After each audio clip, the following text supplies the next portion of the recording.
I feel like I can get annoyed when people are like, what's wrong with Gen Z? And it's all about social media. But I do think it's important. Like even when I reflect honestly with myself, like I don't remember life without it.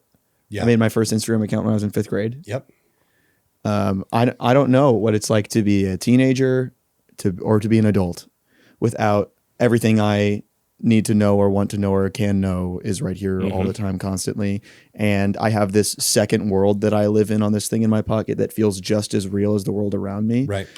That's strange. Again, I don't want to like make a boogeyman out of it, but at the same time, when I think about the worldview stuff, that stuff gets developed on accident. What we think about reality, what we think is true, what we think is most important about our lives and about ourselves, that stuff that happens on accident. It comes from the way that you were raised, the culture you come from, your ethnicity, the city that you live in, et cetera, the whatever kind of church that you grow up in, but also like, what are your habits? What have you spent your time doing? Because those are the things that are retraining you, the way that you see things and the way that you feel over and over and over and over again. And I think it's important that we see these two simultaneous trends. Gen Z has a deeply secular worldview, and it's not just because they fumbled the bag in church attendance or because their parents did.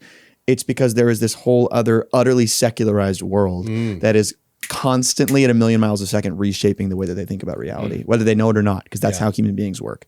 I'm like, that's a big deal. And that's why we do Jesus content on the internet.